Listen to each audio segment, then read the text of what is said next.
السلام علیکم ورحمۃ اللہ وبرکاتہ. امید کرتی ہوں سب خیریت سے ہوں گے. ہم لوگ یہ اپنا پڑھے تھے. نبی پاک صلی اللہ علیہ وآلہ وسلم کا ہم نے پہلے ازواج مطہرات کے بارے میں پڑھا، لونڈیوں کے بارے میں پڑھا تھا. پھر جو ہے کہ کس طرح سے ان کا رشتہ بنا تھا حضرت عمر رضی اللہ تعالیٰ عنہ کے ساتھ، پھر حضرت عثمان رضی اللہ تعالیٰ عنہ کے ساتھ. ٹھیک ہے، حضرت علی کے ساتھ تو آلریڈی تھا. اس طرح سے کر کے نا یہ ہم نے پڑھا تھا. پھر یہ کہ رشتہ مساہرت کا عرب جو ہے بہت زیادہ احترام کرتے تھے. ٹھیک ہے، اس کی ساری ڈیٹیلز پڑھی تھی.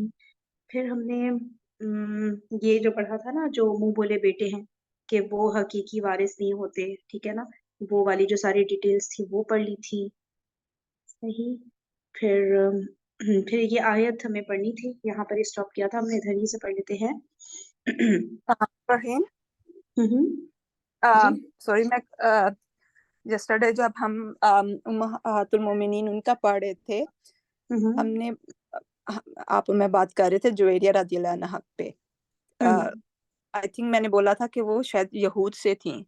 آئی واز لوکنگ، وہ یہود سے نہیں تھی، وہ قبیلہ بنی مستلق وہاں سے تھی. وہ یہود کا قبیلہ نہیں تھا، وہ بنو خزاع اس کا تھا، جو کہ نبی پاک صلی اللہ علیہ وسلم کے خیر خواہ تھے، مگر وہ قریش کی طرفداری کرتے تھے. تو یہ جو غزوہ بنو مستلق ہم نے پڑھا تھا، جس میں وہ واقعہ افک بھی ہوا تھا، اس میں اس ٹائم میں یہ حضرت جویریہ جو ہے یہ قید ہو کے آئی تھی. تو پھر یہ آپ صلی اللہ علیہ وسلم نے آزاد کر کے ان سے شادی کی تھی. تو پھر ان کا قبیلہ بھی ایمان لے آیا تھا نا. تو جسٹ وانا مینشن کہ یہود سے نہیں تھی، یہود سے جس حضرت صفیہ تھی. تو یہ نہیں تھی. اوکے، صحیح صحیح. ہاں یہ کنفیوژن ہوتا. چلے تھینک یو سو مچ. اچھا آپ نے کلیریفائی کر دیا، جزاک اللہ خیر. اچھا اب ہم لوگ ادھر پہنچے تھے نا منہ بولے بیٹوں کے بارے میں نا، کہ یہاں سے پڑھ دیتی ہوں. یہ جو فرسٹ پیراگراف کا سینٹر ہے، ادھر اللہ تعالیٰ کی طرف سے متبنہ بنانے کی رسم کے خاتمے کے اشارات مل چکے تھے. اس لیے رسول اللہ صلی اللہ علیہ وسلم کو بجا طور پر یہ اندیشہ پیدا ہوا کہ اگر انہی حالات میں حضرت زید نے طلاق دے دی اور پھر آپ صلی اللہ علیہ وسلم کو حضرت زینب سے شادی کرنی پڑی، تو منافقین، مشرکین اور یہود بات کا بتنگڑ بنا کر آپ کے خلاف سخت پروپیگنڈا کریں گے اور سادہ لوگ مسلمانوں کو طرح طرح کے وسوسوں میں مبتلا کر کے ان پر برے اثرات ڈالیں گے. اس لیے آپ صلی اللہ علیہ وسلم کی کوشش تھی کہ حضرت زید رضی اللہ تعالیٰ عنہ طلاق نہ دیں تاکہ اس کی سرے سے نوبت ہی نہ آئے. لیکن اللہ تعالیٰ کو یہ بات پسند نہ آئی اور اس نے آپ صلی اللہ علیہ وسلم کو محبت آمیز تنبیہ کی. چنانچہ ارشاد ہوا، ترجمہ: اور جب آپ صلی اللہ علیہ وسلم اس شخص سے کہہ رہے تھے جس پر اللہ نے انعام کیا ہے اور آپ صلی اللہ علیہ وسلم نے انعام کیا ہے، یعنی حضرت زید رضی اللہ تعالیٰ عنہ سے، کہ تم اپنے اوپر اپنی بیوی کو روک رکھو اور اللہ سے ڈرو، اور آپ صلی اللہ علیہ وسلم اپنے نفس میں وہ بات چھپائے ہوئے تھے جسے اللہ ظاہر کرنے والا تھا، اور آپ صلی اللہ علیہ وسلم لوگوں سے ڈر رہے تھے، حالانکہ اللہ زیادہ مستحق تھا کہ آپ صلی اللہ علیہ وسلم اس سے ڈرتے. بالآخر حضرت زید رضی اللہ تعالیٰ عنہ نے حضرت زینب رضی اللہ تعالیٰ عنہ کو طلاق دے ہی دی. پھر ان کی عدت گزر گئی تو ان سے رسول اللہ صلی اللہ علیہ وسلم کی شادی کا فیصلہ نازل ہوا. اللہ نے آپ صلی اللہ علیہ وسلم پر یہ نکاح لازم کر دیا تھا اور کوئی اختیار اور گنجائش نہیں چھوڑی تھی. اس سلسلے میں نازل ہونے والی آیت کریمہ یہ ہے، ترجمہ: جب زید رضی اللہ تعالیٰ عنہ نے اس سے اپنی ضرورت پوری کر لی تو ہم نے اس کی شادی آپ صلی اللہ علیہ وسلم سے کر دی تاکہ مومنین پر اپنے منہ بولے بیٹوں کی بیویوں پر کوئی حرج نہ رہ جائے، جبکہ وہ منہ بولے بیٹے ان سے اپنی حاجت پوری کر لیں.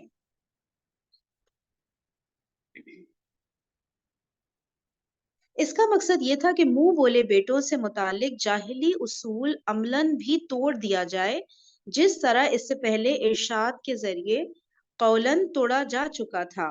ادعوہم لِآبَائِهِمْ هُوَ أَقْسَطُ عِنْدَ اللَّهِ، انہیں ان کے باپ کی نسبت سے پکارو، یہی اللہ کے نزدیک زیادہ انصاف کی بات ہے۔ پھر کیا رہا ہے، ما کانا محمد ابا احد من رجالکم ولکن رسول اللہ وخاتم النبیین، محمد صلی اللہ علیہ وآلہ وسلم تمہارے مردوں میں سے کسی کے باپ نہیں ہیں بلکہ اللہ کے رسول اور خاتم النبیین ہیں۔ اس موقع پر یہ بات بھی یاد رکھنی چاہیے کہ جب معاشرے میں کوئی رواج اچھی طرح جڑ پکڑ لیتا ہے تو محض بات کے ذریعے اسے مٹانا یا اس میں تبدیلی لانا بیشتر اوقات ممکن نہیں ہوا کرتا، بلکہ جو شخص اس کے خاتمے یا تبدیلی کا داعی ہو اس کا عملی نمونہ موجود رہنا بھی ضروری ہو جاتا ہے۔ زبردست، اس کو ریپیٹ کروں گی میں، یہ دیکھیں ہم لوگ کے اوپر بہت زیادہ امپلیمنٹ کرتے ہیں، جو ہم لوگ اکثر چیزوں کو، رسومات کو ختم کرنا چاہتے ہیں نا، تو اس کو جب تک پریکٹیکلی امپلیمنٹ نہیں کریں گے تو پھر وہ بات کرنے کا اثر نہیں رہتا، اس کو کر کے دکھانا ہوتا ہے، پھر جو امپیکٹ جاتا ہے اتنا میسو امپیکٹ ہوتا ہے کہ پھر واقعی میں تبدیلی آنا شروع ہوتی ہے۔ لیکن کسی نے تو سٹارٹ کرنا ہے نا، عملی طور پہ پریکٹس کر کے دکھانا ہے اس چیز کو، اب چاہے وہ عورتوں کی جہیز کی بات ہو، لڑکیوں کے، یا کوئی بھی ایسی چیز ہو، بندہ کر کے دکھائے نا تو پھر وہ بہت زیادہ مطلب وہ پھر لوگوں پہ اثر ہوتا ہے نا۔ دیکھیں دوبارہ پڑھتی ہوں والی بات، اس موقع پر یہ بات بھی یاد رکھنی چاہیے کہ جب معاشرے میں کوئی رواج اچھی طرح جڑ پکڑ لیتا ہے تو محض بات کے ذریعے اسے مٹانا یا اس میں تبدیلی لانا بیشتر اوقات ممکن نہیں ہوا کرتا، بلکہ جو شخص اس کے خاتمے یا تبدیلی کا داعی ہو اس کا عملی نمونہ موجود رہنا بھی ضروری ہو جاتا ہے۔ صلح حدیبیہ کے موقع پر مسلمانوں کی طرف سے جس حرکت کا ظہور ہوا اس سے اس حقیقت کی بخوبی وضاحت ہوتی ہے۔ اس موقع پر کہاں تو مسلمانوں کی فداکاری کا یہ عالم تھا کہ جب عروہ بن مسعود رضی اللہ تعالیٰ عنہ ثقفی نے انہیں دیکھا تو دیکھا کہ رسول اللہ صلی اللہ علیہ وآلہ وسلم کا تھوک اور کھنکار بھی ان میں سے کسی نہ کسی صحابی کے ہاتھ ہی میں پڑ رہا ہے، اور جب آپ صلی اللہ علیہ وآلہ وسلم وضو فرماتے ہیں تو صحابہ کرام آپ صلی اللہ علیہ وآلہ وسلم کے وضو سے گرنے والا پانی لینے کے لیے اس طرح ٹوٹے پڑ رہے ہیں کہ معلوم ہوتا ہے آپس میں الجھ پڑیں گے۔ جی ہاں، یہ وہی صحابہ کرام تھے جو درخت کے نیچے موت یا عدم فرار پر بیعت کرنے کے لیے ایک دوسرے سے سبقت لے جا رہے تھے، اور یہ وہی صحابہ کرام تھے جن میں ابو بکر، عمر رضی اللہ تعالیٰ عنہما جیسے جانثاران رسول بھی تھے۔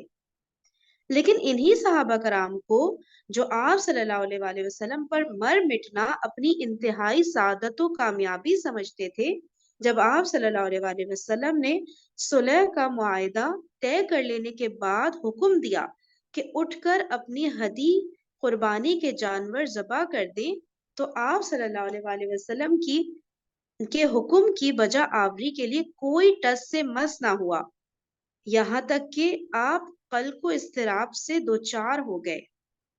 لیکن جب حضرت ام سلمہ رضی اللہ تعالیٰ عنہا نے آپ صلی اللہ علیہ وآلہ وسلم کو مشورہ دیا کہ آپ اٹھ کر چپ چاپ اپنا جانور ذبح کر دیں، اور آپ صلی اللہ علیہ وآلہ وسلم نے ایسا ہی کیا، تو ہر شخص آپ صلی اللہ علیہ وآلہ وسلم کے طرز عمل کی پیروی کے لیے دوڑ پڑا، اور تمام صحابہ نے لپک لپک کر اپنے جانور ذبح کر دیے۔ اس واقعے سے سمجھا جا سکتا ہے کہ کسی پختہ رواج کو مٹانے کے لیے قول اور عمل کے اثرات میں کتنا زیادہ فرق ہے۔ اس لیے متبنہ کا جاہلی اصول عملی طور پر توڑنے کے لیے آپ صلی اللہ علیہ وآلہ وسلم کا نکاح آپ کے منہ بولے بیٹے حضرت زید رضی اللہ تعالیٰ عنہ کی مطلقہ سے کرایا گیا۔ اللہ تعالیٰ ہمیں بھی توفیق نصیب فرما دے جو بھی۔ کتنا جی اچھا، بڑا فرین کتنا کلیئر کٹ سارا کچھ بتا دیا ہے کہ دیکھو جب تک آپ خود عمل نہیں کرو گے تو پھر وہ کام ہو ہی نہیں سکتا، صرف منہ سے زبان کیا زبانی جمع خرچ کہتے ہیں؟ زبانی انسان کتنے بڑے بڑے دروس اٹینڈ کر لے، دے لے، سن لے، لیکن وہ کام اس وقت تک نہیں ہوگا جبکہ آپ نے پریکٹیکل کر کے خود نہیں دکھایا. اور ورنہ ہر شخص کے دل میں ایک ڈر ہوتا ہے نا کہ ہم ایسا کریں گے تو زمانے والے کیا کہیں گے، تو ہمارے ماں باپ کیا کہیں گے.